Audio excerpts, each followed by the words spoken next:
Whitsett, whatever's happened? I've got... Oh, my God. Oh, help me. Help me, somebody, please. Help, please. Don't. No one else. Come closer, please.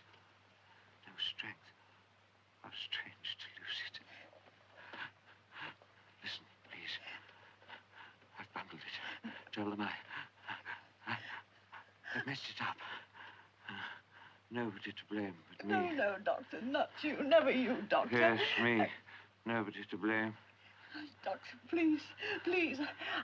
Tell them to look after.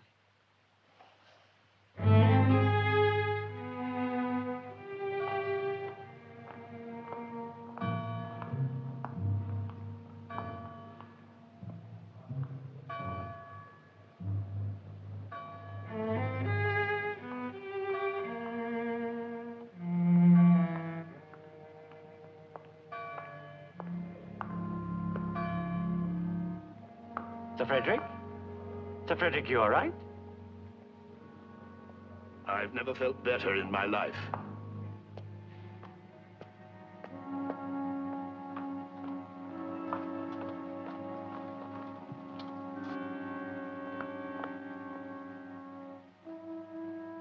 Why?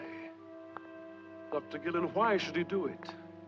Why should he do something that contradicts everything he stood for? Without him, there wouldn't even be a British Analytical Institute. What about his patients? How lost they must feel.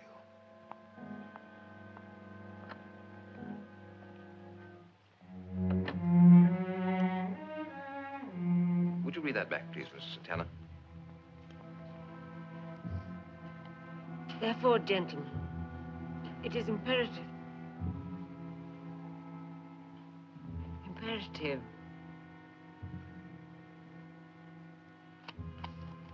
I wonder, Mr. Walton, would you excuse me for a moment? Anything I...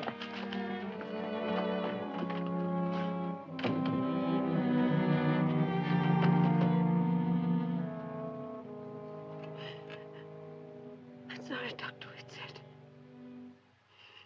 I'm so sorry.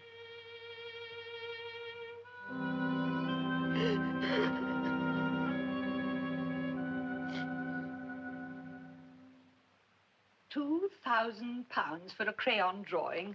Really, Mr. Price Gorham. I don't think you quite understand, Mrs. Pelton. I don't care if it is a Delacroix. It's a crayon drawing, and it's for the hall bathroom. Oh, surely you're not going to put a Delacroix in a bathroom.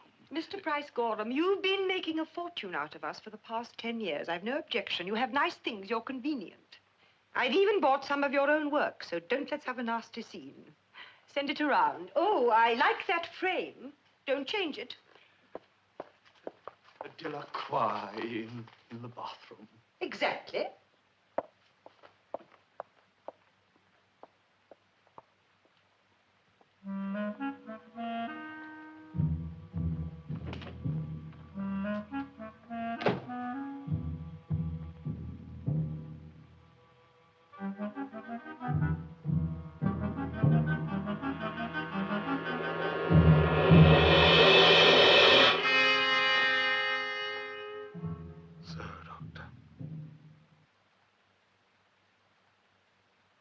So, as we mark the 3rd anniversary of this American experiment of a so-called Peace Corps, shall we acknowledge it only as a noble gesture, merely a tease to the rest of the world, indicating that the United States has some fleeting moments of conscience?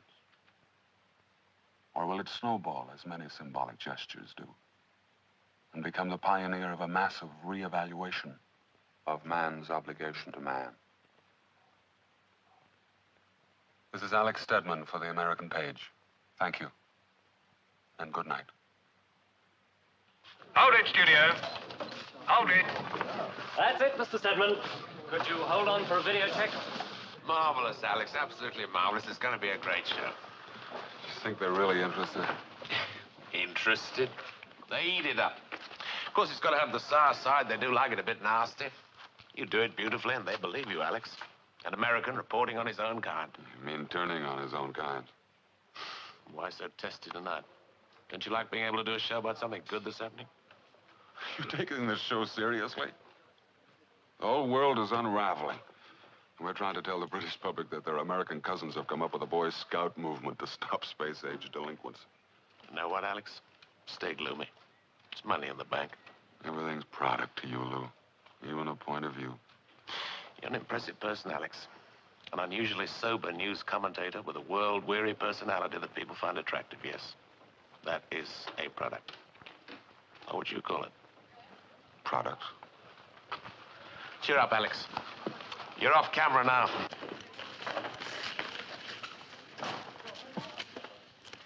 Videotape okay, Mr. Sidman?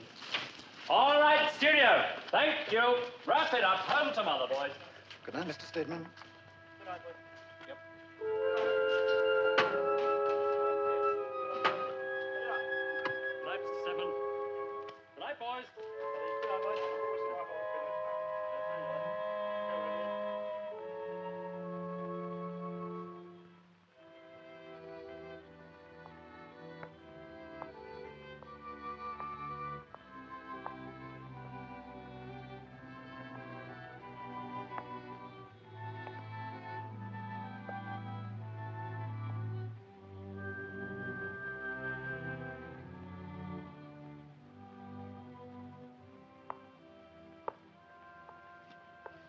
It's very complicated, isn't it?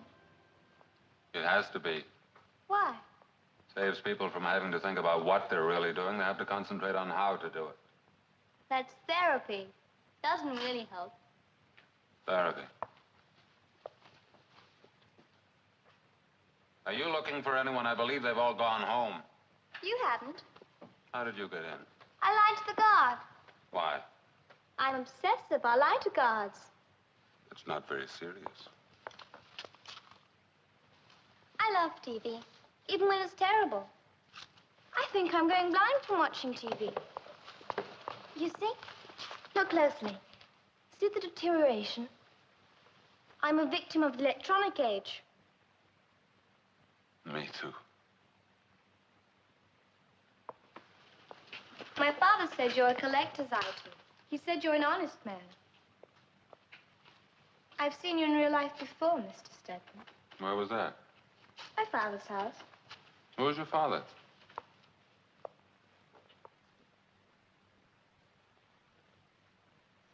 Who was your father? Leo Whitsitt. I'm Catherine.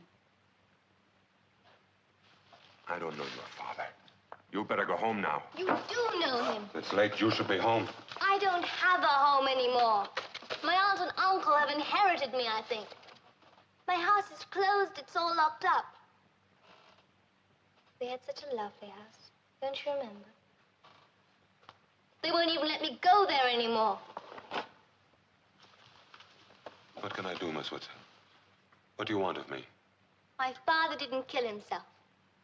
You know about people like my father did. Do you think he could do such a thing? Do you? That's what the police said. Your housekeeper heard his last She's a word. liar. Why should she lie? Why should she tell the police that he told her he did it himself? Why should she? He was dying. People don't make sense when they're dying. They do, Miss Whitsitt. They do. He couldn't The matter is closed. Finished. The inquest ruled it. Don't say it. He said it couldn't be anything else. His own gun, his fingerprints on it. His friend said that he was depressed. Extremely depressed. My father felt deeply about things. That's not being depressed. A man who grieves is not a freak. Are you?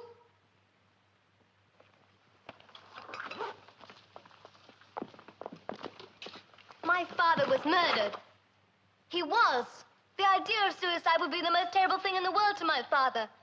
He was murdered. I know it. You must know it. Please help me. Why me? I saw my father watch you on TV. He read all your articles. Thought you were fine. So fine. It's not wrong to ask for help. Is it? You must have spoken to the police. Over and over again, and what do? They comforted me. But I don't want to be comforted. Do you think my father would do such a thing? It was one of his patients, Mr. Stedman. My father knew that one of his patients wanted to kill him. Did he tell you that? He didn't tell me who. He never would discuss his patients. He never even kept files, never wanted anyone to have access to them. But I know that one of his patients wanted to kill him. He was terribly worried about one of them. The house was locked. How could they possibly... You know he'd open the door to anyone in trouble. It was one of them. I'm one of them. I know you. You're like my father. You want people to live.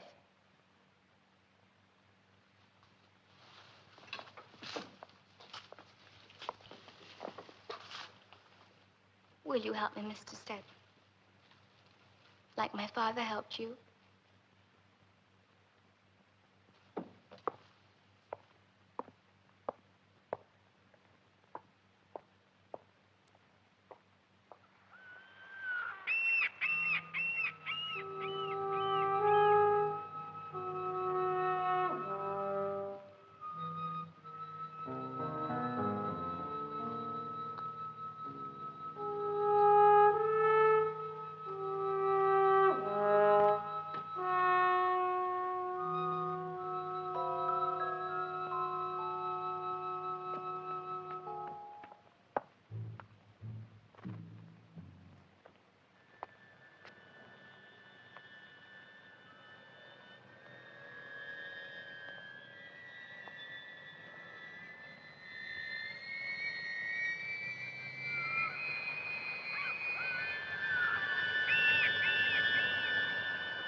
Liar.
Please don't hate him.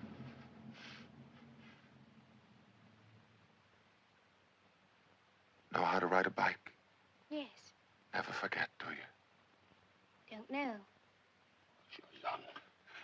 You've had no time to forget anything.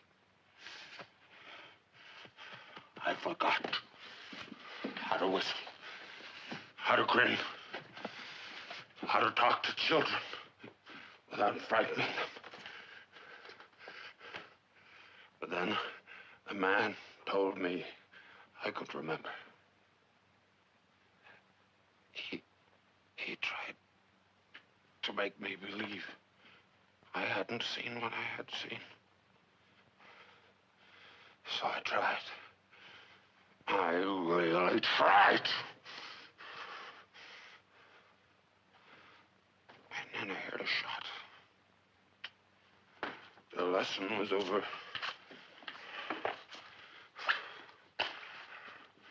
But I did learn how to whistle again.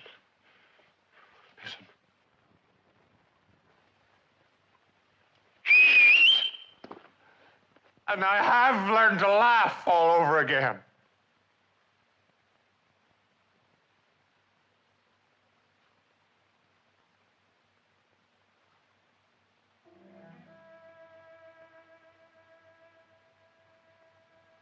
Look at me.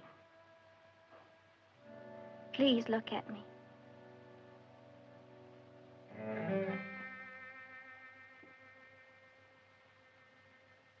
I swear to you, Mr. Stedman, on my father's grave,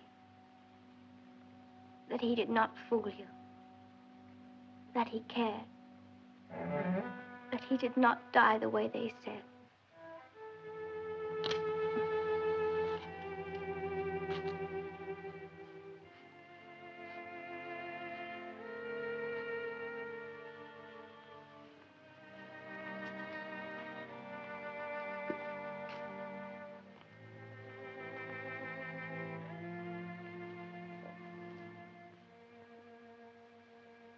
The reason why the 7 stars are no more than 7?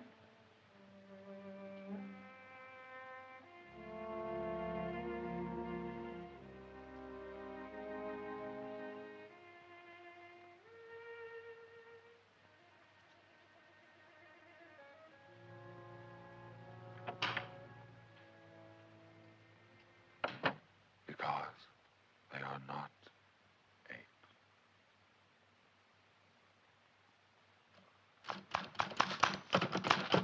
Ian? Tied up. Tell him I'm here, will you? Ah. I'll just stick my head in. Don't. Alex Stedman's with him. Oh, well, here we go again. They won't refuse him. You ever seen his shows? Well, even when he's nice about things, you feel he knows something is terrible. Don't you ever look up when people talk to you? No. Why not? I'm civil service. Alex, let it alone. The fellow simply killed himself. Let it alone. Why? Alex, please, I don't know why. I'm a public relations man, not a policeman. What are you doing at the yard, subletting an office? Do you want us to start a thing about a perfectly competent police inspector? Question the decision of a meticulous coroner's court? Make a fool out of one of our best pathologists? Do you know how difficult it is to get good doctors for that sort of work? Alex, this is a clean one. Oh, you can make something of it. Just look suspicious about a death and the public is with you, but this one is clean. They rarely come so clean. His housekeeper heard his last words. Look, here we are. Tell them I messed it up. Nobody to blame but me. Blame no one but me, etc., etc. Etc., etc. is what I'm interested in. The gentleman simply killed himself. His own gun, his own fingerprints on it, the angle of the wound, the house locked tighter than a drum. There's no such house. Well, I don't know about those things. I'm no locksmith. Have they checked every patient? Everyone. How far back? Far enough.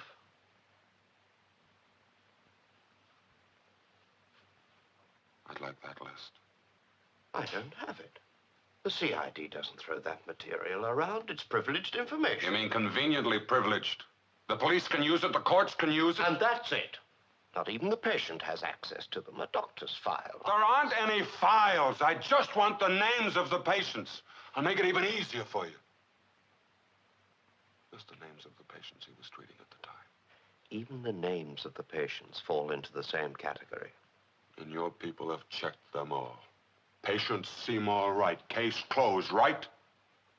I want the names of the patients. I don't have them. Only the CID would.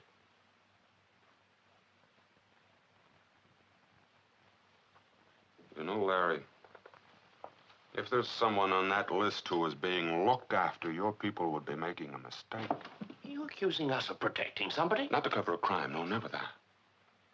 But somebody might want to save someone the embarrassment of being revealed as a person in analysis. It's misguided affection. It's no disgrace.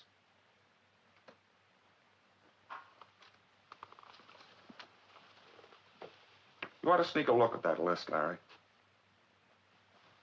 You'd be amazed at who's on it.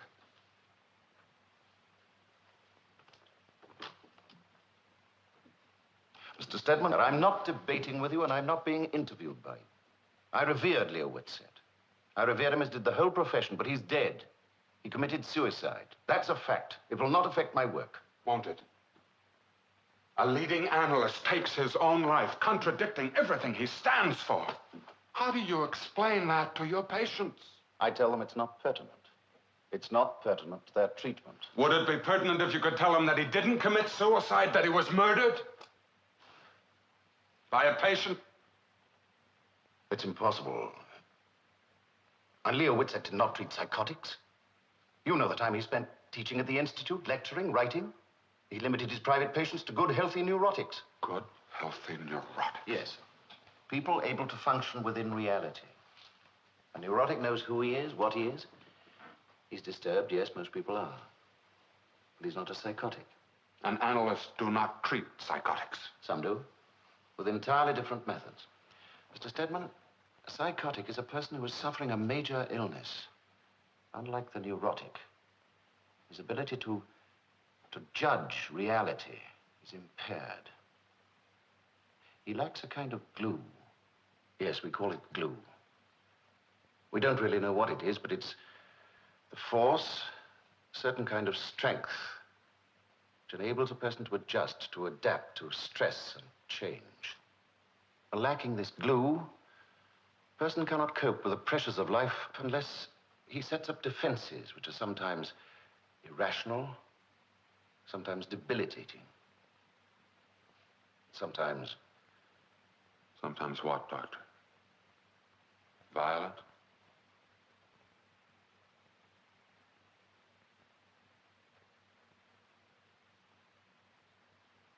Would Leo Whitsett have accepted such a patient, Dr. Gillett? No.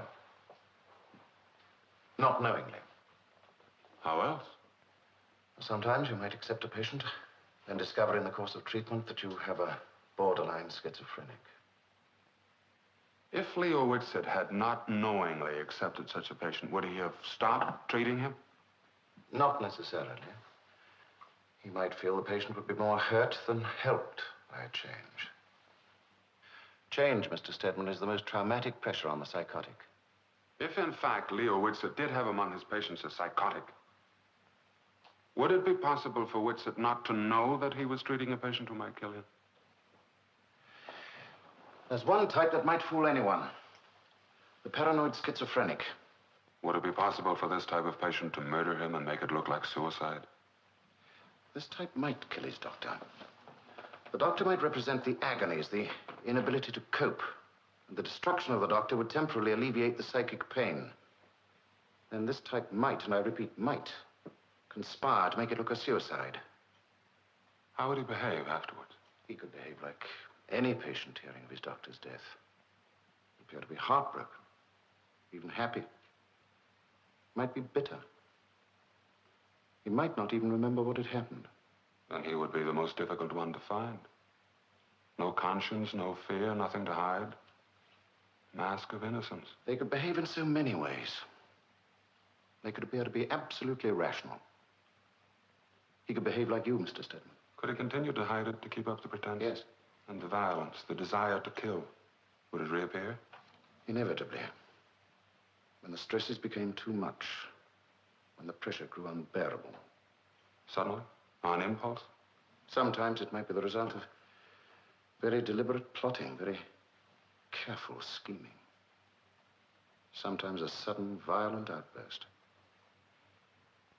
Mr. Stedman, what I'm describing to you is one of the most terrible illnesses we know of. Then we should find that person. Dr. Gillen. I want a list of his patients. Mr. Stedman, there was no such patient. Are you sure? I'll find the patient. Don't. Why not? If there's any chance, the slightest chance that you're right, you're looking for one of the most dangerous people in existence. You won't know until... You won't know what to do, what to say. I do know how to listen, how to look, to wait. I'm a trained reporter, Doctor. I've spent most of my life looking for the truth. Not this kind of truth. It's special. Look around the world, Doctor. What's so special about madness? What's so special about murder?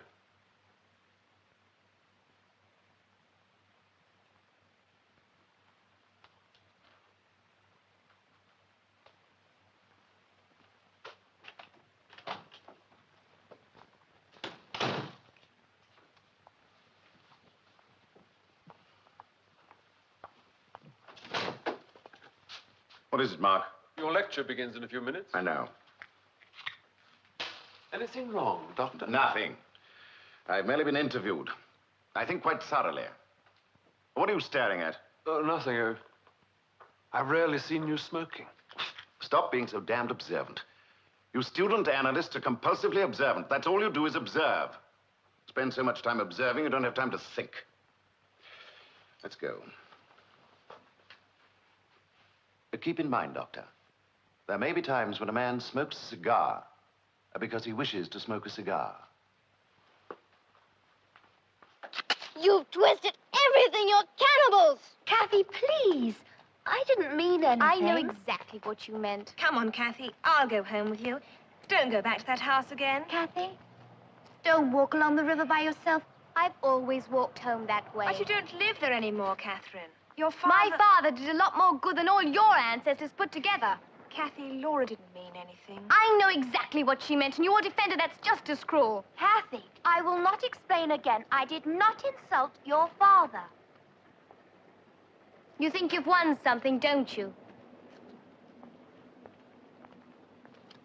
You really should know more. You're not babies, you know.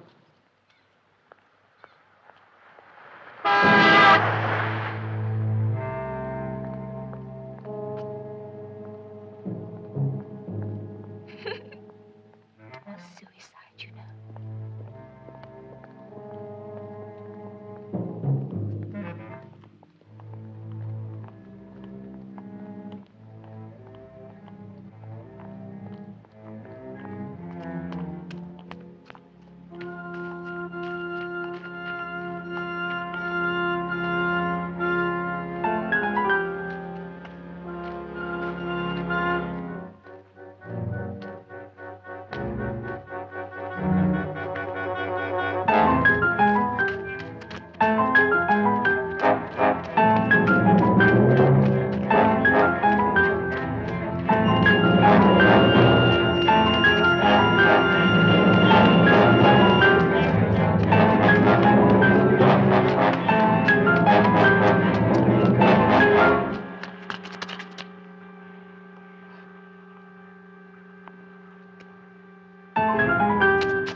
I'd like to help.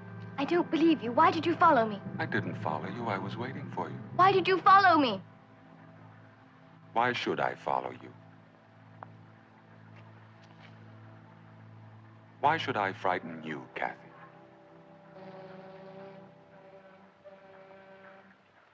My father called me Kathy. How did you find me here? Your housekeeper. Mrs. Bales. She's very valuable. She told me you still walked back to where you used to live. Don't your aunt and uncle worry when you come home late? That's not my home. I'm never that late anyway. I only look at the house for a little while. That's not much to ask, is it? Is it?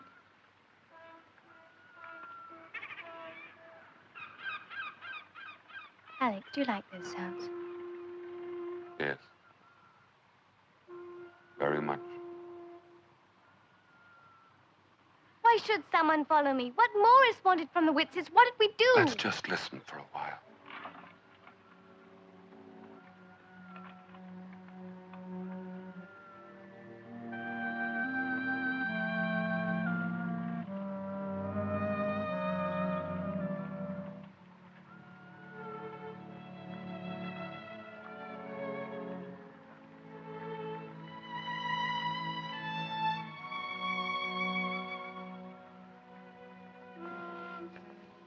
Are you used to being famous? I think so. I'd never get used to it. I'd never think it was real. Do you mind when people stare at you? Depends. On what? What kind of stare? How about like this? That's a nice stare.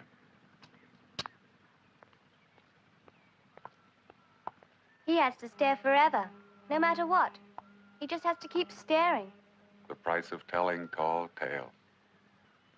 Hans Christian Andersen, born in Odense, April the 2nd, 1805, published his first volume in 1822, was considered a lunatic by much of the community. Died in Copenhagen, August the 4th, 1875. That's very impressive. If accurate. Oh, it's accurate. My father said I was compulsively accurate. I never make mistakes on facts. Is that to the good? I don't know. It just is. My father said we all spend too much time wanting to know the good or bad in things. He said some things are. They just are. Didn't he tell you that? No, I didn't make it up. He did say it. I don't question it.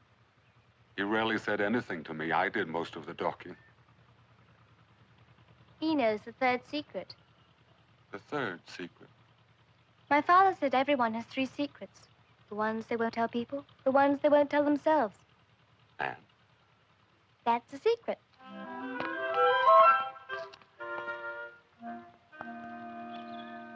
You're the nicest adult I ever met. Except my father. And you're the nicest non-adult I ever met. Except Except who, Alex? Who? my daughter. My father's dead. So I like you best now. And I you. Why? My daughter's dead too, Kathy. Do I remind you of her, Alex? I'm sorry. You do a little. Am I anywhere near as pretty? You are both beautiful.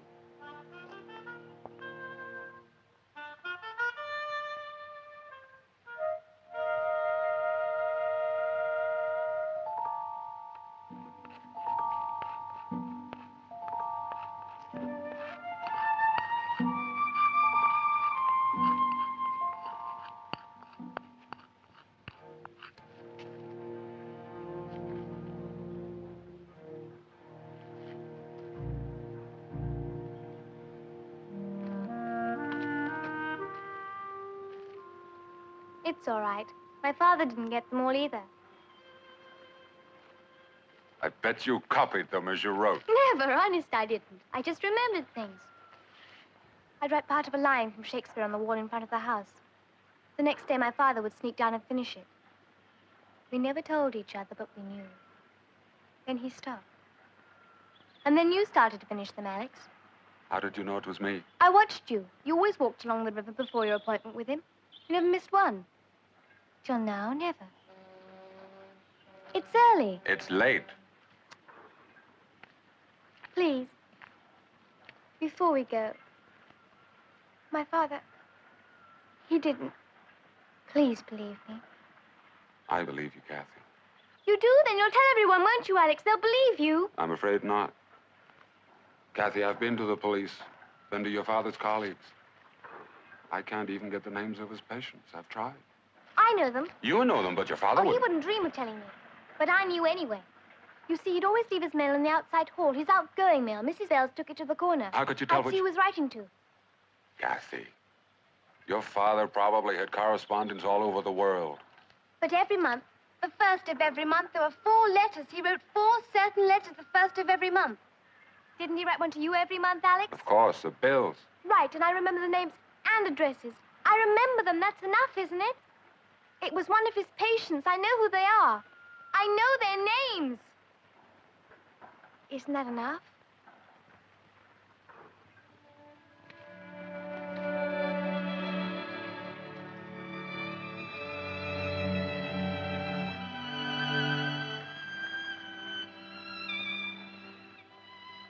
Go home now, Kathy.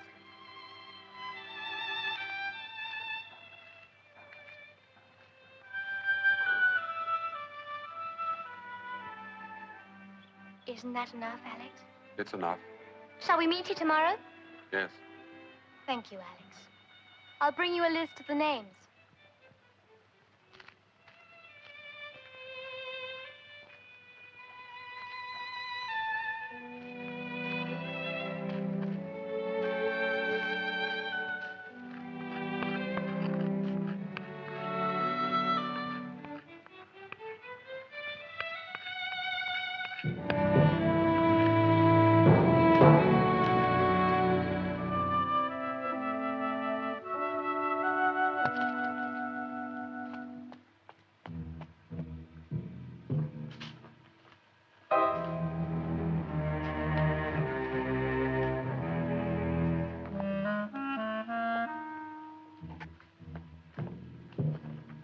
I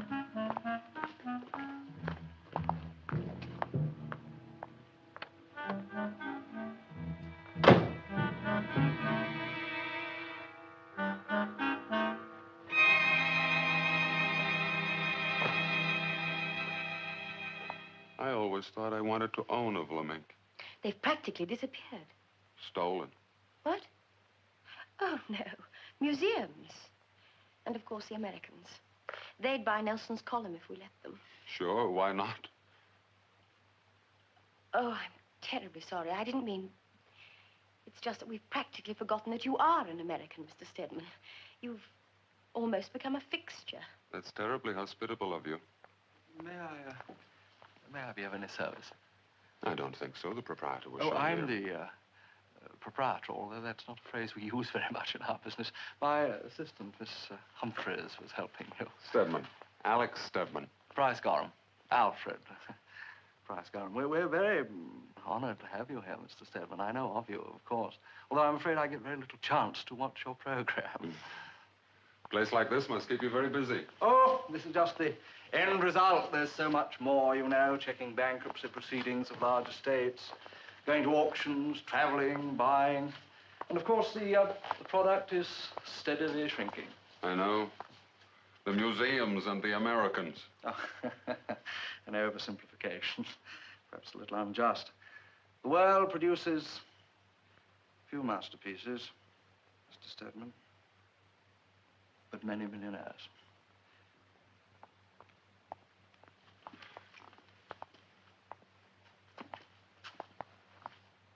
As you really admire this one, don't you? Yes, very much. Hmm. There's something familiar about that place. Familiar and a little frightening.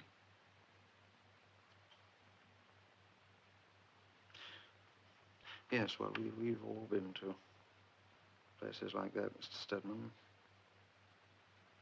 One way or another. There's a kind of despair in it somewhere. Yes, there is.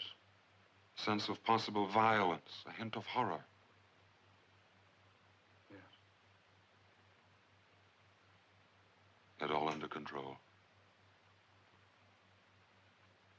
It's a talented line between chaos and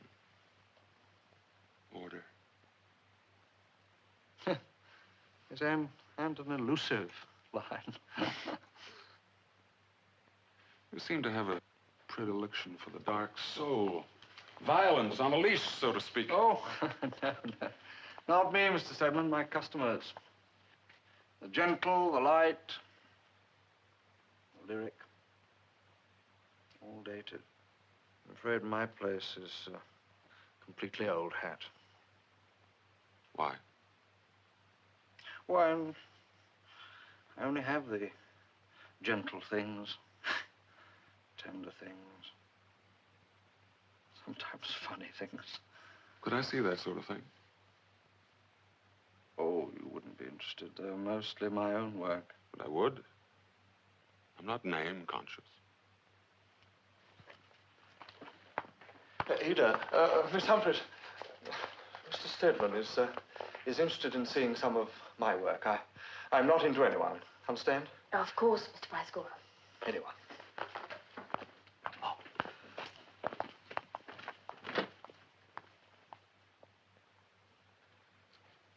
The sun is the most precious thing for my kind of work. I would think so. East Anglia, isn't it? You know that part of the country. My wife was born in Norwich. Oh, beautiful city, beautiful. Yes. Well, what do you think? They're very pleasant. Pleasant. Don't you see anything else? They're very relaxing. Vitality, Mr. Stedman, doesn't have to be gaudy, crude, sick. The real spine shouldn't be twisted all over the canvas. Something in work? No. No, it's just something I've been toying with. It isn't working out. That happens sometimes. I tell you something, Mr. Stedman, I don't sell these. Don't even try. I'm not an aggressive man. Not on my own behalf. I could sell them, of course. There are those who admire my work, but it's an ugly process. They tease you a little. They want to try them in the country house. And they want to buy them for nothing.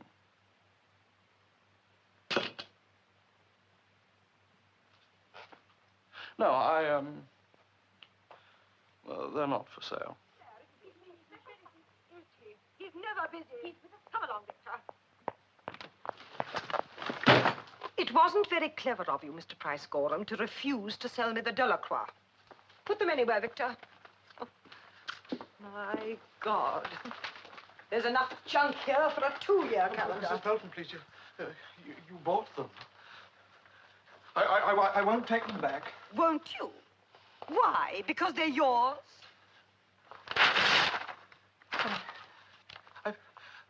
I've told my friends that I've sold. If you think they're too expensive, I'll make an adjustment, whatever you think is fair, but don't return them, please. You don't know what it means to sell. To really sell. Get up, Mr. Price Gorham. You look ridiculous crouching there.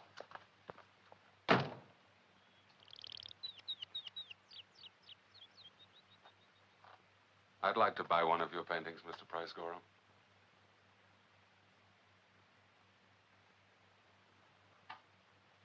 No charity, please. Charity? I'm sorry. What we've done to that word.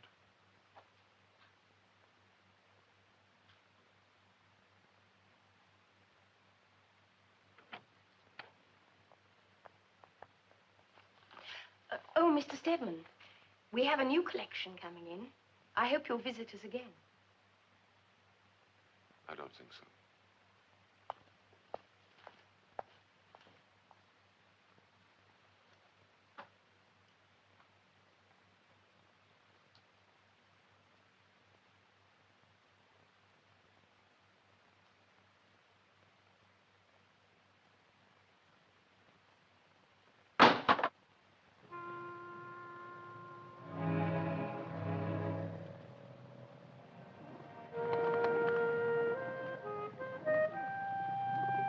We'll never get rid of them that way.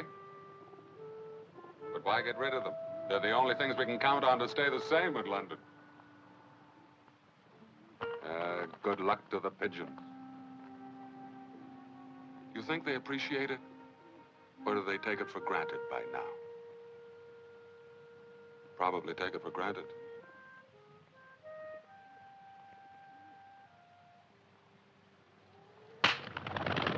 Don't do that. They're not bothering you. But you are. I'm not bothering anybody. Don't generalize. You won't talk to me. I'm not used to it. I've never seen a pretty girl having lunch here. Haven't you? And feeding the pigeons and not talking to me. I followed you. Why? Saw you come out of a building. I said, Alex Stedman, there is an astonishingly lovely girl. I'm sorry you lost her in the crowd. When I was 18, I saw a girl standing in line at Radio City Music Hall. You know Radio City? Everybody knows Radio City. Not that I've ever been there. Well, this girl, my Radio City girl, was so astonishing I left her immediately. But I didn't go over to her. I watched her go into that theater. Never saw her again. She really must have liked the picture. I think you've missed the point. No, you haven't. Anyway, it ruined my life. Please say, how did it ruin your life? How? Thank you.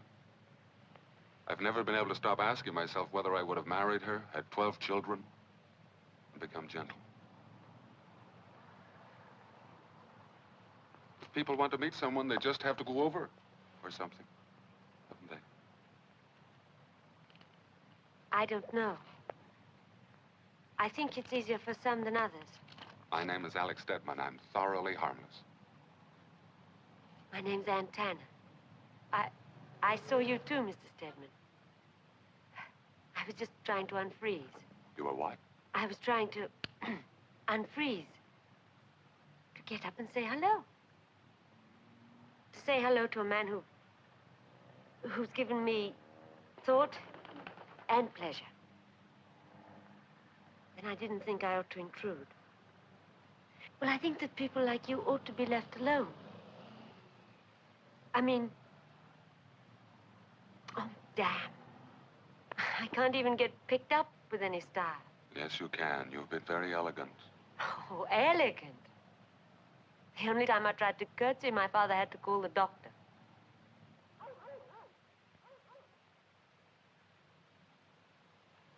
It's really not much of a park, is it, without children? Well, it's not really very pretty at all. Even if it is out of doors.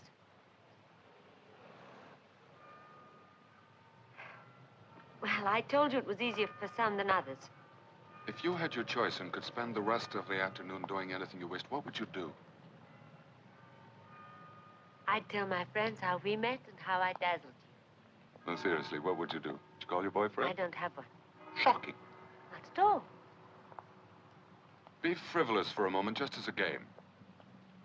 What would you really like to do on a soft, friendly day like today? Could I be frivolous and rich? They go together. Then I'd hire a car, and I'd go sightseeing to special places, which are probably not special to anyone except me. Do you know, I've been in London over a year now, and I've never been to... Well, I just never have. That's monstrous, but curable. No, I'll game's personally... over. I have a job I must No, get it's still back. on. Could you call them? Tell them something happened. If you will, I will.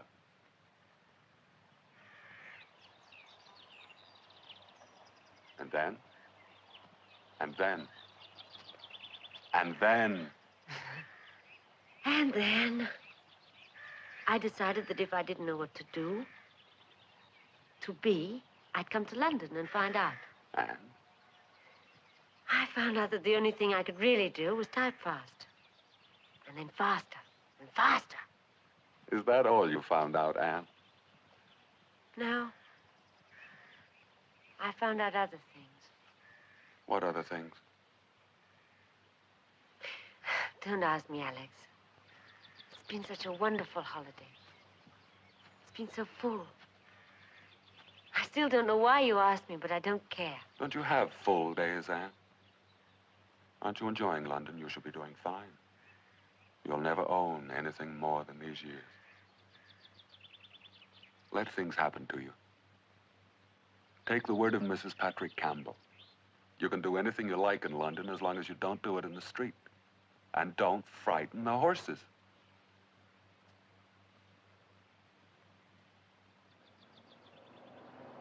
Look at all the cars, Alex. Everybody's going home. Bumper to bumper. That doesn't matter. They're going home.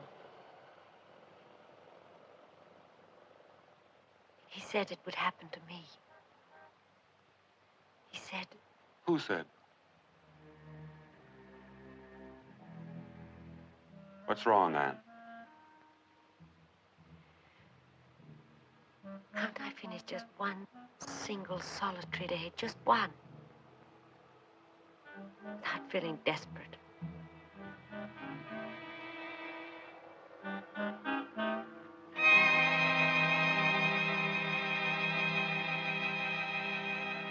Oh, please come in. I'm Millie Hoving, Catherine's aunt. I just took a chance of stopping by to see Kathy. I hope I'm not... Oh, no, it's quite all right. Catherine talks of you all the time, Mr. Stedman. You've been so kind to her.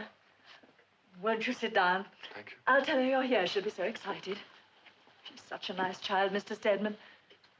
Frankly, after my brother's death, I thought she'd become ill, but she's doing fine. Well, I had that made from a photograph. Leo would never sit for a portrait. Kathy looks a great deal like her father. She does. They used to say I look like him. when we were young. You look nothing like him, Mildred. Nothing like him at all. This is Mr. Yeah, I know it is. I'm Alden Hoving, Mr. Stedman, Catherine's uncle. Very pleased to meet you. Catherine says you were a friend of her father's. I was. Horrible thing, the whole business. Because Leo needed a doctor himself. But who knows? What good are they? If Leo couldn't cope, which of them can? Alden, please. Please? Please what, Mildred? I'll go and fetch Catherine. Some brandy, Mr. Stedman. No, thank you. It's not easy for us. We've never had children. But now she's ours. There's no money, you know, none. Except for the house, and that's on a mortgage. It took us years to get Leo to buy some insurance so that Catherine would be taken care of. He was so involved in other people's lives that he forgot to take care of his own. Finally, we convinced him. Then Catherine will be taken care of. All the policies were cancelled. They pay nothing on a suicide. It wasn't suicide. It was not. Don't you say that again, ever. Catherine, don't you dare talk to me like that. If you do, I'll... You'll do what, Uncle? Good night, Mrs. Stedman. Good night. It's late, Catherine. Isn't it? You ought to give them a chance, Kathy. They are new at it. It's nice of you to come and see me. I was wondering when. How are you? Fine. But I don't belong here, Alex. I'm a stranger here. They're your closest relatives, Kathy. They're going to sell the house, my house. Can they do that, Alex? Can they? I'm afraid so. Your father's executors can sell. Of course, the money is yours in trust. I don't want the money. I want the house. What would you do with it, Kathy? I'd visit it, look after it, guard it. And then when I'm old enough, I'd move back there. Isn't that fair? That's very fair. But I'm afraid too romantic for solicitors, accountants, probate courts. Those kind of people seem to run the world, don't they, Alex? And I'd never even heard of them before. And they were always there, Kathy. Guess you can only see them in the dark. I'd love you to see it before it's gone. I've been there. Not really, just to my father's office. The rest is so beautiful. I want to show you my house, Alex. I want to show it to you. Just once before they sell it. All right? All right. I have to go now. Don't go yet. I must. Alex, any news? Have you seen them? A few. But I gave you all the names. It was one of them. You'll find out, I know it. You look nice. You're all dressed up. Where are you going? I have a date, young lady. Don't suppose you'd wait for me. Wouldn't be so many years. You won't look at me by then. I'd be a relic. Never. I'd be old and ugly. Never. There's no such thing as never. Yes, there is. My father will never kiss me goodnight again. Never again.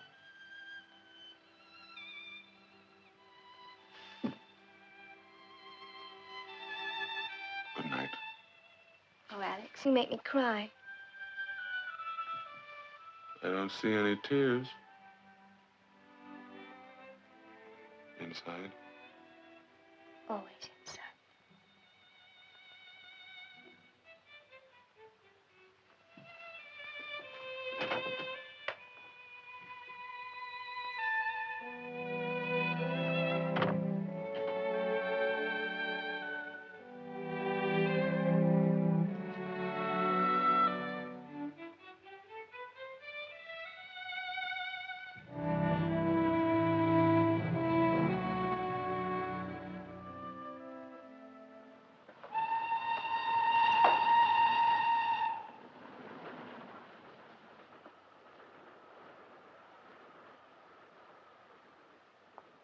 You read them all? No, but I count them all the time.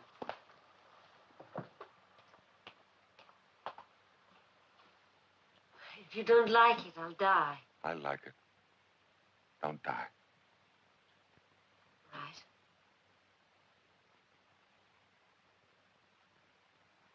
It's almost ready.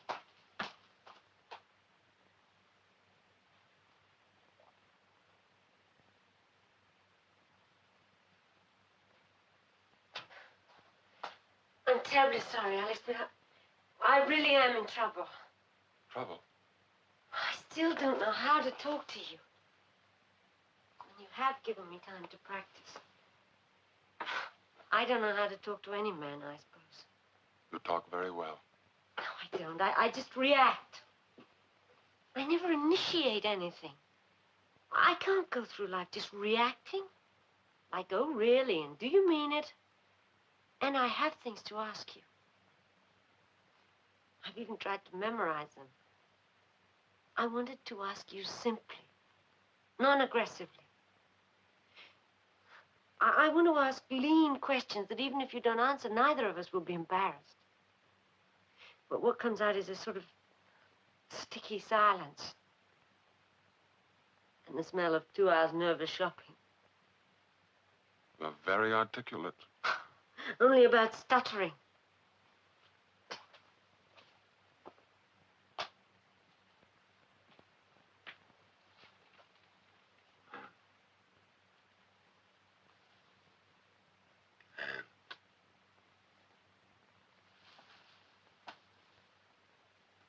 The beginning is everything, isn't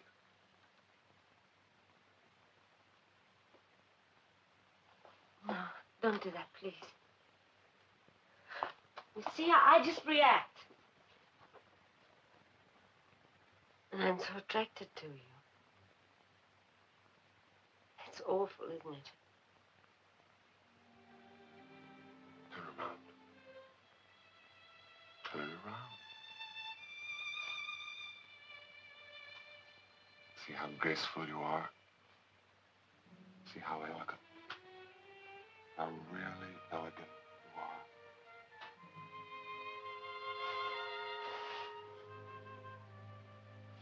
are? No.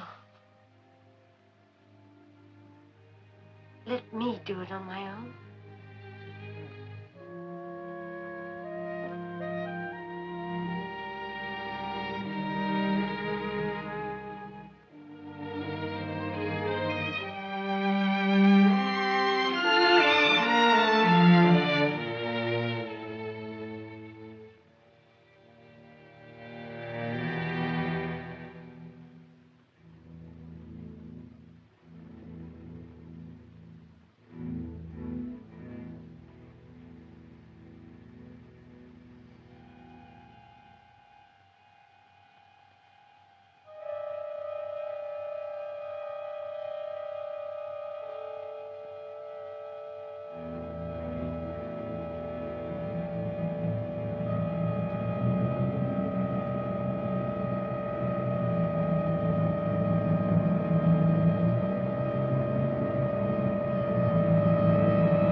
Huh?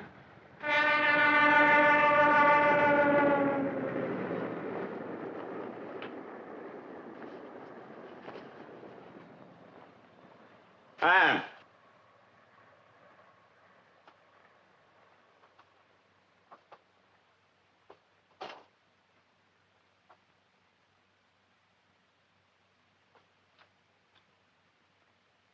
What's wrong, Anne? Wrong? Yeah? With this empty cave turned beautiful? So beautiful. And you made love to me.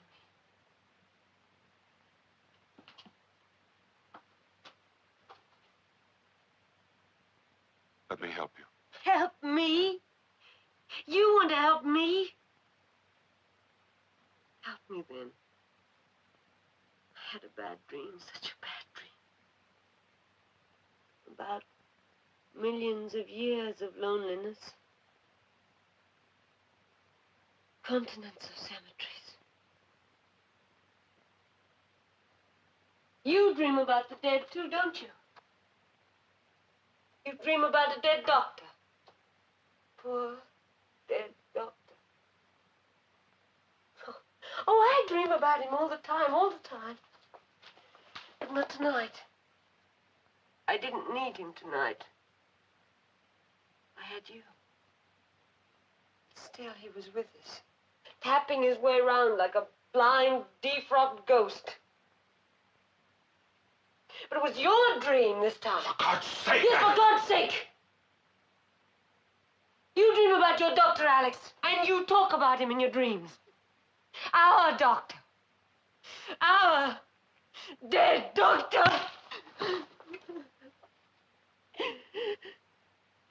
What do you want of me? Why humiliate a nobody? I was looking for the person who killed him. He was killed? That's not what they said.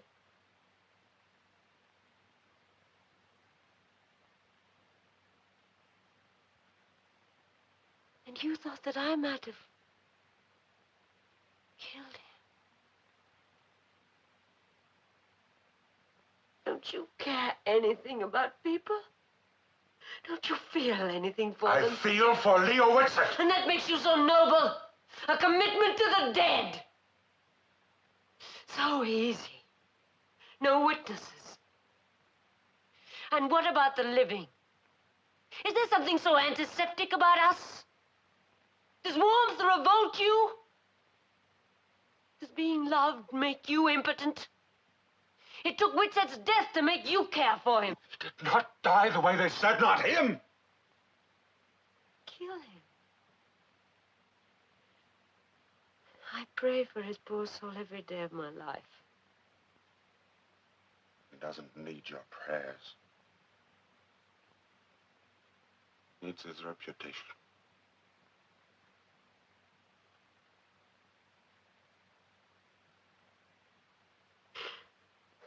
Oh, Alex. Is there no gentleness left? Doesn't anyone care about people? Did the last of pity die with Leo Whitsett?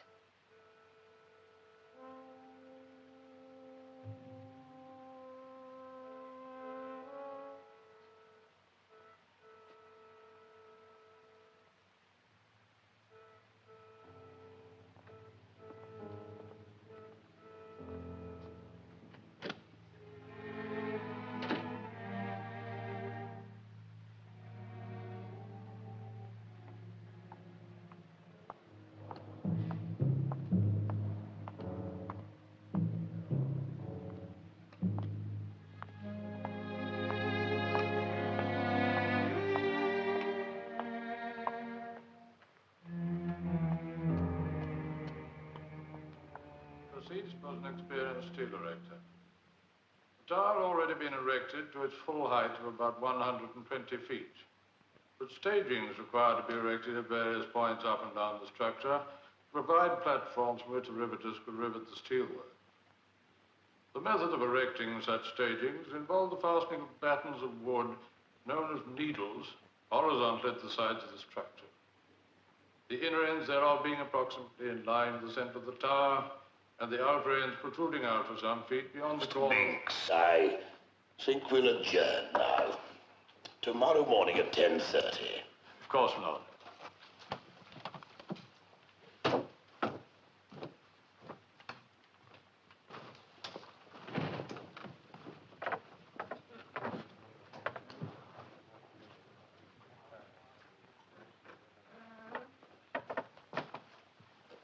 Mr. Stedman?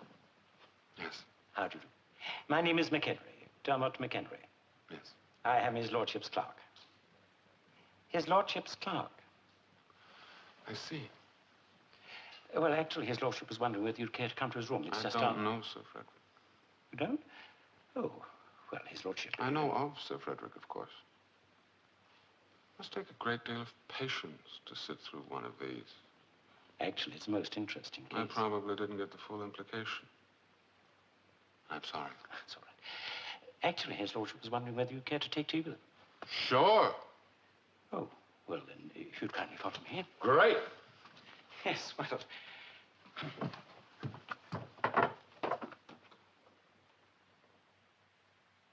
Is there anything special that interests you about this case, Mr. Stedman? It's really a dreary industrial injury matter. Endless. The whole business could have been settled by the solicitors. You know, they're the chaps who sit in front of the barristers. I know. Yes, of course, you know, lived here quite a long time. A long time. Right.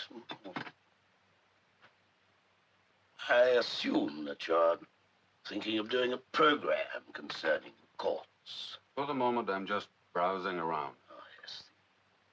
Gestation before... I prefer to call it browsing. There's no commitment. Not even to myself. Oh, yes, but an idea is an idea. Once you have it, it's a little more difficult to control it. Hmm? You cannot film in the courts, you know. Of course not. Oh, yes, of course, you know that. Well, I was delighted that you were able to stop by. We're always pleased to see distinguished visitors in court. Perhaps I could drop you somewhere. Oh, thank you. By the way, Sir Frederick, as long as I'm here, I wonder if you might help me out with a legal point that's been troubling me.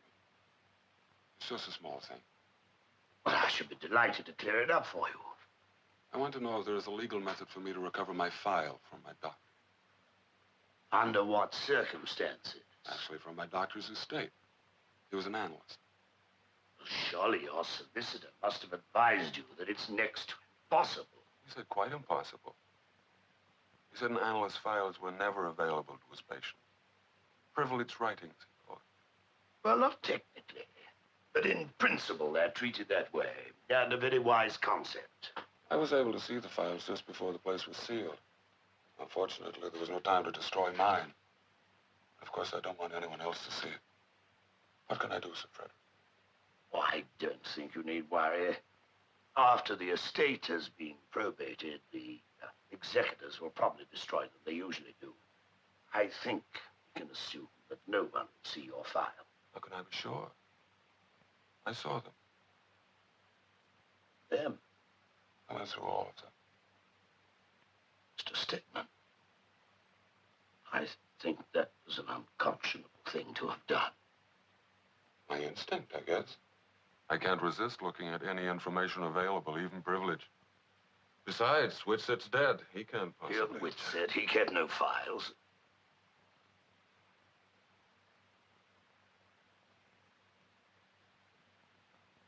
I once thought so. But he did. And what a memory for detail.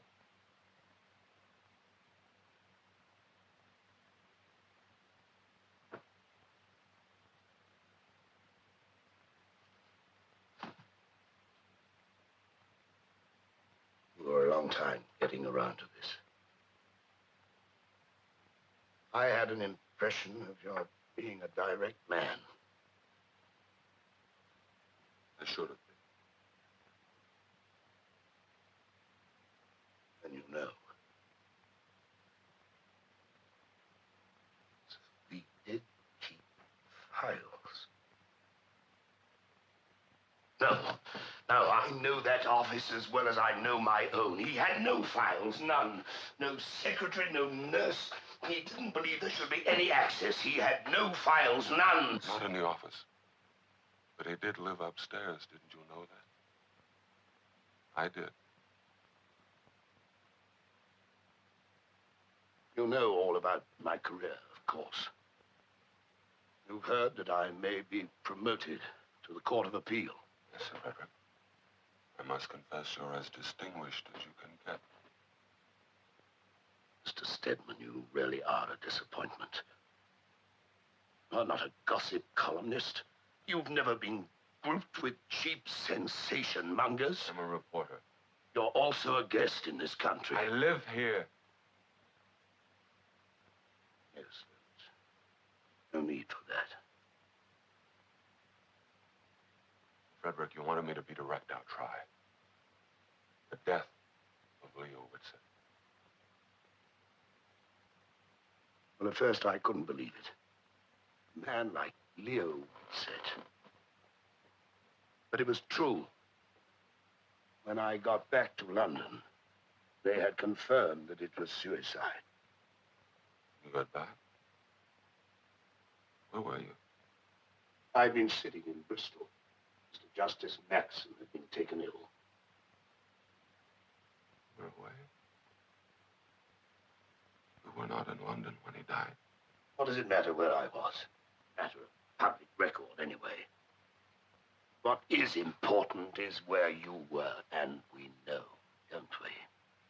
Looking through the recorded anguish of other people. Mr. Stedman, please. It was a long time ago. Nobody remembers nobody. It's never happened again. Please. Only he knew. I told him I trusted him. Please, Mr. Stedman, it was a long time ago. I trusted him. There are no files, Judge.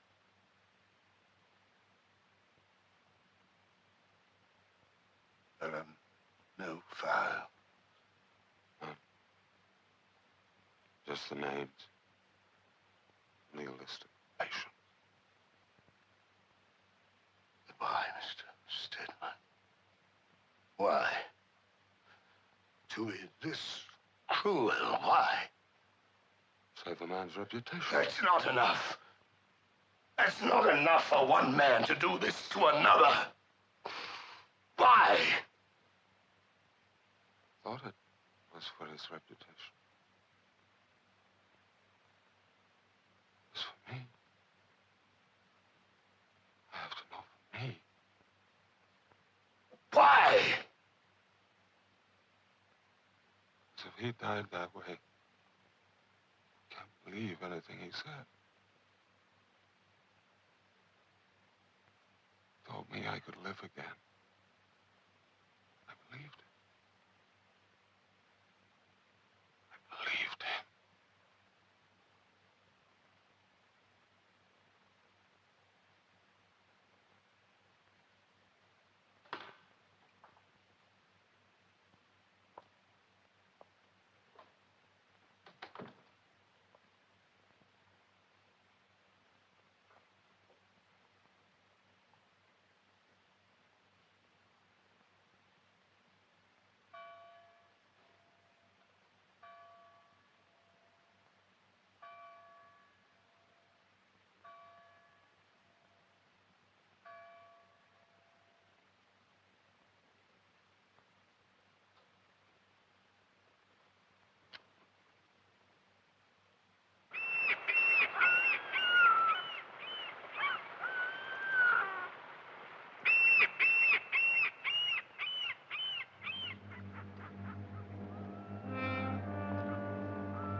See that one, Alex? That's his honorary degree from the University of Vienna. And this is my favorite chair. That's the Distinguished Service from the American Psychoanalytic Association. Isn't that nice of them? I've heard they can be very grumpy about other countries. Oh, that's a personally autographed It's picture. Dana Hayward. Right. He was a great pioneer in something or other. Something or other. Read the inscription, Alex. To Leo Whitsett, companion in nightmare. Look, Alex, see this one? Kathy, don't you think I better take you home? It's getting late. This is my home, Alex. Please, you promise. I want to show you where we live. You shouldn't even be here. This place is sealed by law. Just a little longer, Alex, please.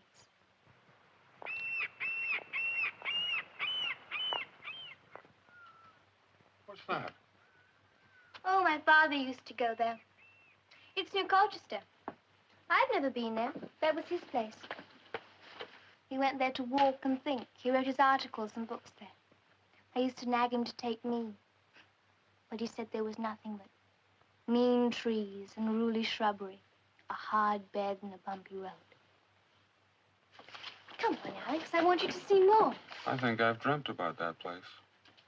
I've never been there, but I've dreamt about it. My father says we all dream about a quiet place. Come.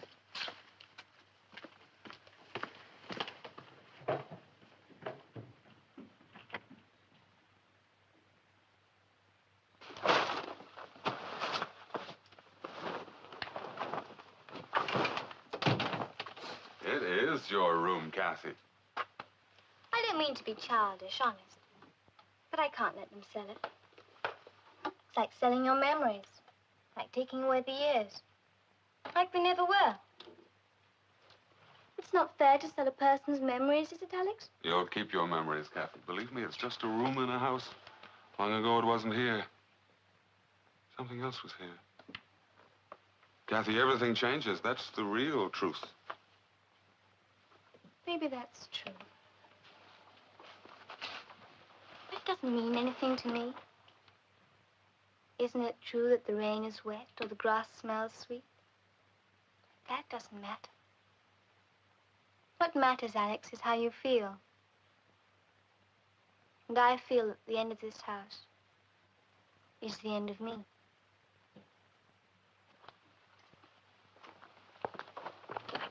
You see, it's just as comfortable a sitting bed as a sleeping bed. Catherine.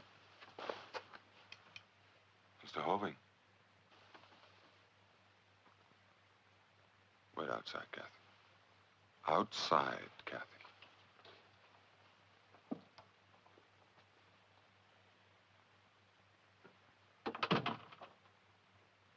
The girl is 14.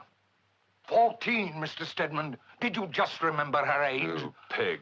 You filthy-minded pig. You rigid, narrow, dirty, thinking pig. I'll have you arrested. For what? I know your type, you worldly men. You above it all stages. You're jaded! Get weapons! Alex, don't! Alex, no, not again! Let him go, Alex! Alex, you were going to kill him. No, Kathy, no. You were going to kill him, too. It's not true. You don't understand. Oh, Alex.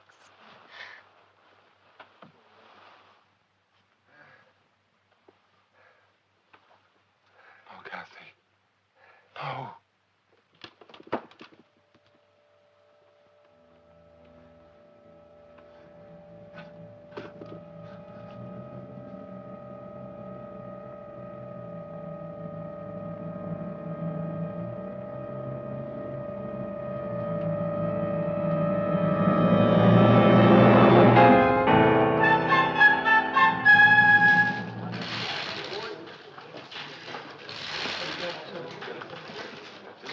To make these changes, Alex. It's nothing drastic. I just think we ought to lighten it a little bit. Either we do it or we don't. That's the story, Lou. We can't...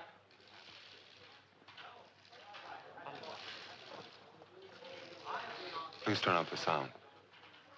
Has come to light concerning the death some weeks ago of Dr. Leo Whitsett. The police, who had accepted the coroner's verdict of suicide, reopened their investigations when a patient of Whitsett's apparently took her own life late last night. The patient, 28-year-old secretary Ann Tanner, had been under Whitsett's care for about 6 months. Found beside the body of Miss Tanner was a note confessing her responsibility for the death of the noted analyst. Now for a report on today's international match, over to Wembley. Inside the penalty and very cleverly taken away by McCraw. Redding gets it, beats him, turns inside, right on the edge, flicks it, and it's still good. It beats the goalkeeper. It's there!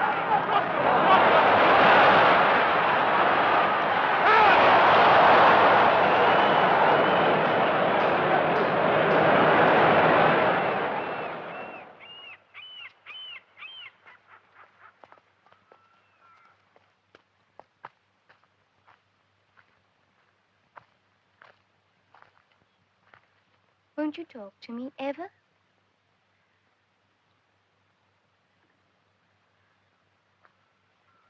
I'm sorry, Alex. About what happened at my house. I was terribly frightened. My uncle, well, he is what you said. He was putting his thoughts into your head. I'm sorry about your friend, Alex. Even though I am sorry, Alex. They haven't finished the investigation, Kath. It's not certain yet.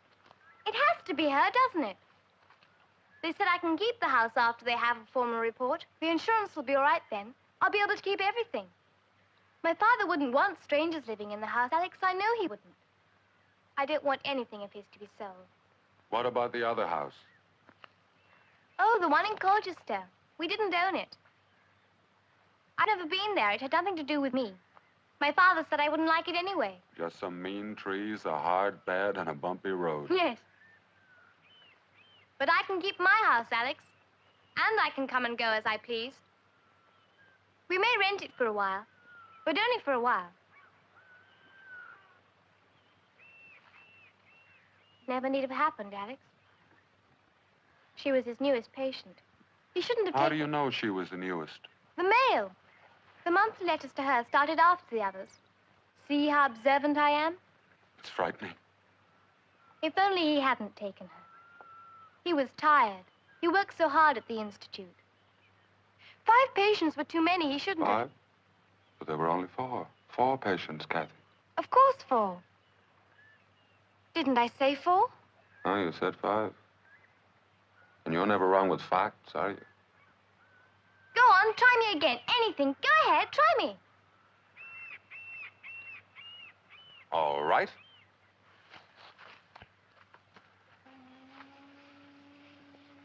Who lived there? Hogarth, Mr. William Hogarth. He resided there from 1738 to 1740. He's buried not far from here, Alex, in the Chiswick churchyard. Try me again. And who lived there? Mr. Horace Walpole. He lived there from 1748 to 1770. He died at the age of 80 as the 4th Earl of Orford. A lifelong victim of the gout. Why is there something funny about the gout, Alex? If it can kill people, why does it sound so funny? It makes people walk peculiarly. And it's a name from another time. Far enough away for us to laugh. You really know things, Alex. I only know facts. Did the police ever go to the house in Colchester, Kathy? No, they didn't know about it. Why not? It's my aunt's, you know, Aunt Millie. It was given to her by my grandparents. They died after she married that. She never told him it was hers. She didn't want to go there with him, so she let my father use it as his own. She loved my father very much. She wanted him to be so much happier than he was. Come on, Alex, ask me some more things. All right.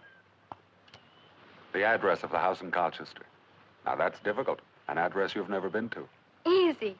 128 Willow Tree Lane, Stunham Farms, Colchester.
Kathy? Are you here?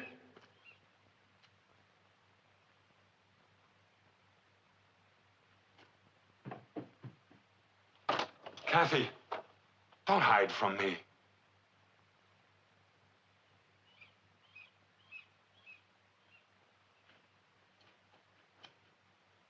Hello, Alex.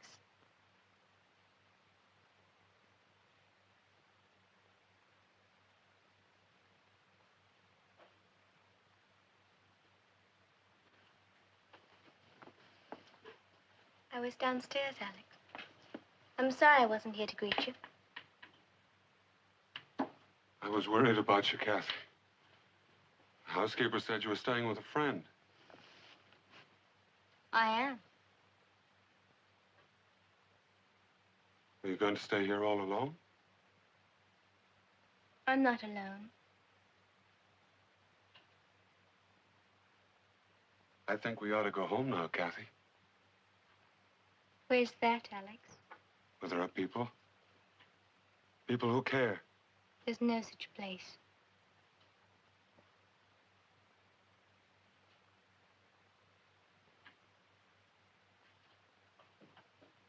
I had such a funny dream last night, Alex. I dreamt we were standing in front of the statue. The one in the park, you remember, near my school. The one of Mr. Hans Christian Andersen. Near where we were standing was a dead rose bush in a little pool of water. And you said, "You see, Kathy, there are no secrets there. The rose bush is dead, and the water is dying." You said, "Look into the water, Kathy. There's no reflection.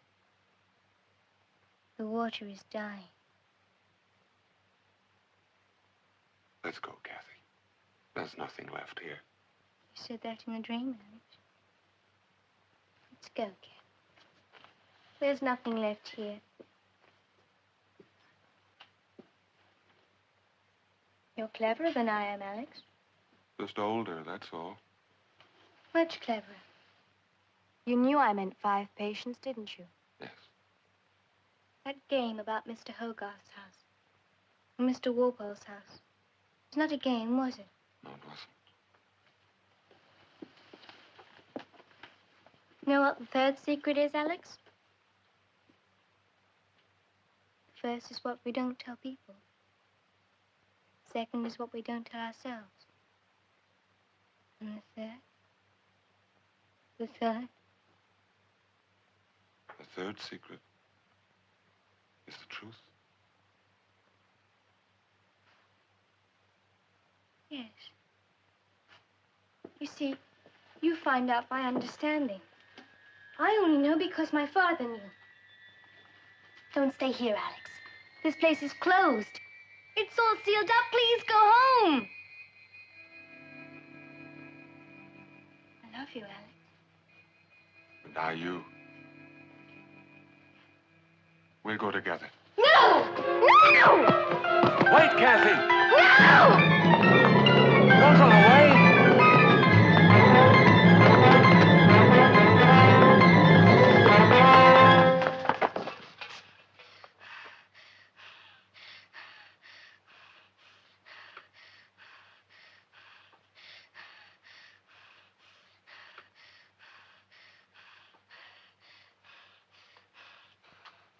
That doctor was a devil. He wanted to put me away. He wanted to shut me away.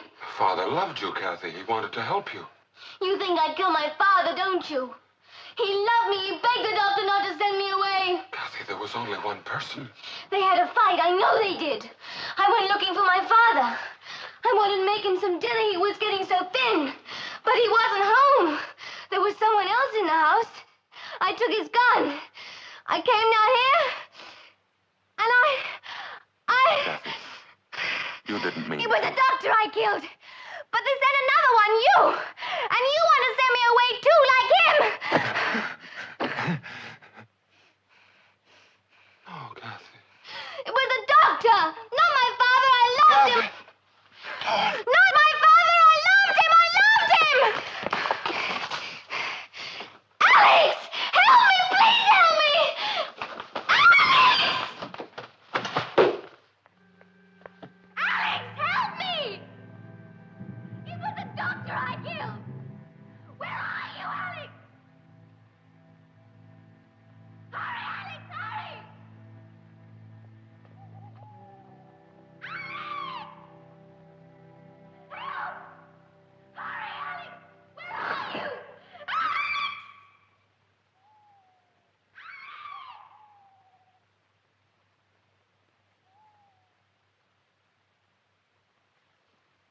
Mr. Stedman, why did my brother wait?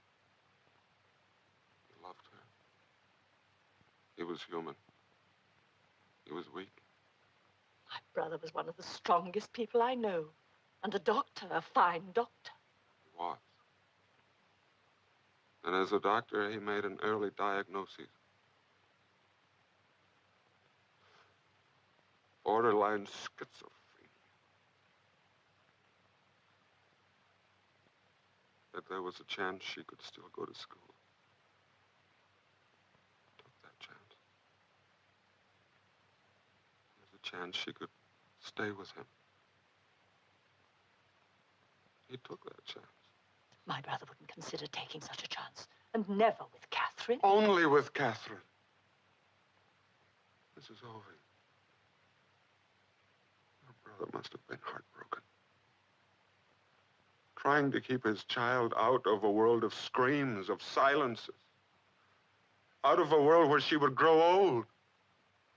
Without growing up. But why did she come to you? Why? She probably thought her father had some little respect for me. Confused, lost child. The sensationalism surrounding her father's death must have shocked her. And she came to me. And you believed her? Why not? I wanted to believe it. I was the man in search. I thought if your brother had killed himself, he had failed me. That's not true. However Leo Whitsett lived and died, he was a fine physician. He couldn't have failed me. He was only my doctor. Not my God. I've stayed too long. You rest now.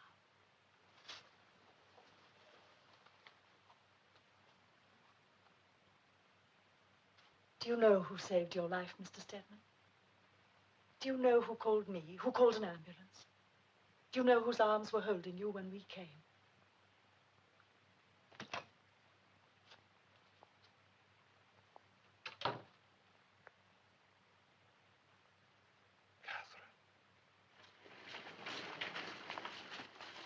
You won't enjoy this, Mr. Stedman.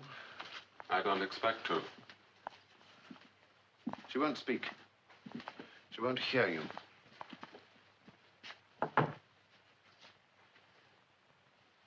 Why do you want to see her? Because she's my friend. Morning, nurse. This is Miss Whitsett's visitor.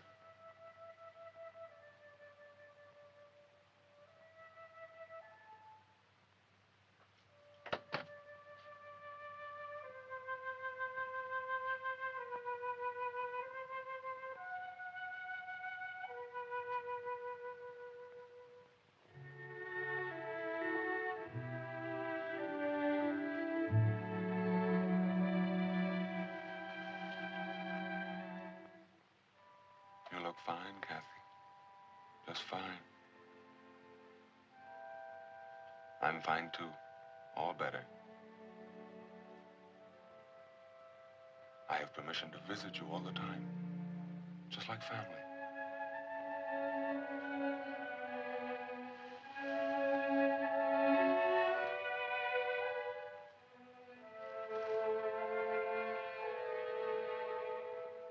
All inside, Kathy. Always inside.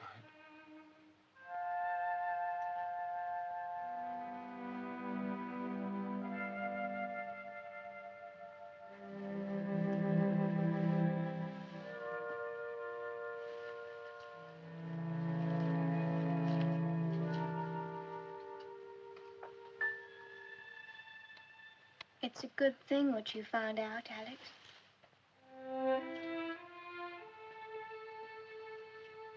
And what's that, Kathy?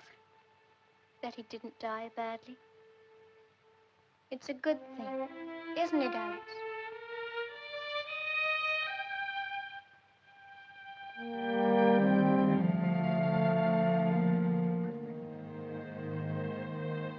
good thing.